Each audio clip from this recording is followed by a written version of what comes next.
at last for the star of the show, pure maple syrup. This is going to be one of those recipes that I really think that y'all are just going to love. I think you'll want to make sure it never leaves your files. You'll use it time and time again. Now we're starting with a good French bread. You can actually use any kind of bread you like.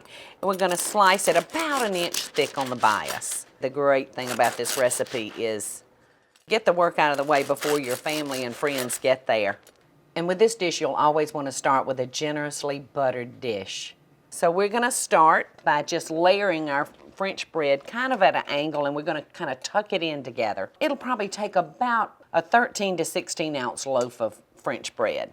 This bread is so good and fresh, but the wonderful thing about this recipe is the bread doesn't even have to be fresh, because by the time we get through with it, it's going to be soaked in milk and cream and butter, and that looks just about perfect.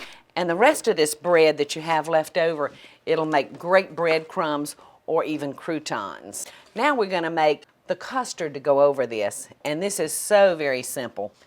So we're going to use 8 eggs. I really don't think that you can mess this dish up at all. It's so simple to make. Now you could actually do this with a handheld mixer, but I'm just going to use a whisk today. To the eggs, we're going to add about a cup of milk, 2 cups of cream. Are you catching on? You know what I'm talking about, why you're going to love this recipe. Just a pinch of salt. Can't have it too sweet, can we? About 2 tablespoons of sugar to offset that salt.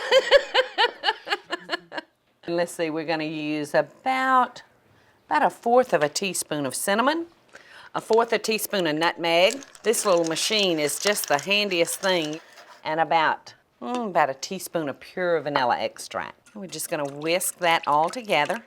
And if you do decide to whip this with an electric mixer, just make sure you don't get it too bubbly. Now we're just going to pour this on top of our bread, just like that. And we're going to want to make sure that it goes in between those slices. And just to make sure, I'm going to go back in there and just help it along a little bit, just like that. I don't think you're ever going to want French toast any other way after you try this.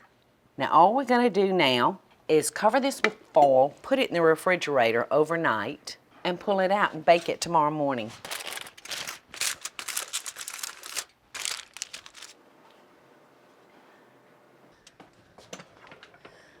All right, it's very obvious that I can't wait until tomorrow. So I have another one here that's been soaking up all that good cream. Look at that.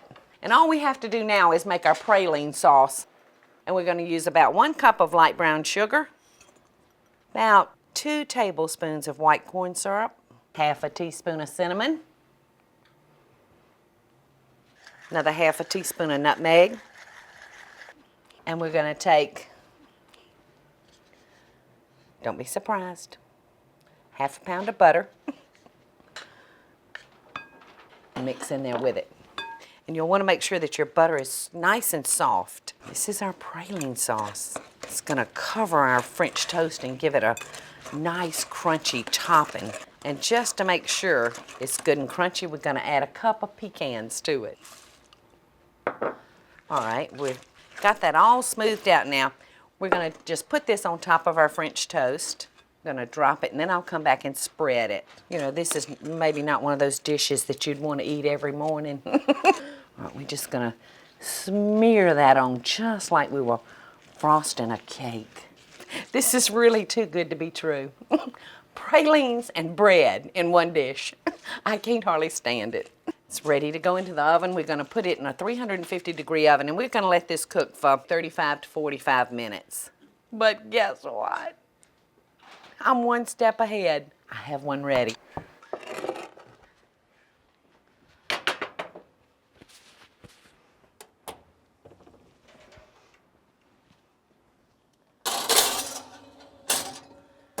In with the new and out with the old. Look. Oh my goodness. Ain't life good? I'm so excited I can't hardly think of what I'm doing. Look, here we come. Oh. Spectacular French toast. What can I say? There's only one thing that this French toast needs. Pure maple syrup. Oh, I really hate to eat without y'all. It's tearing me apart.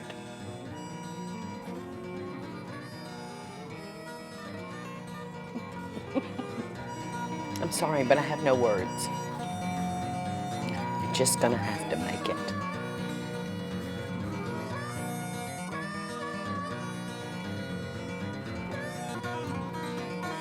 Hey y'all, it's Paula Deen. Now, if you enjoyed this video, be sure to like it and click the subscribe button as well as the notification bell to be alerted when I post a video. Love and best dishes, y'all.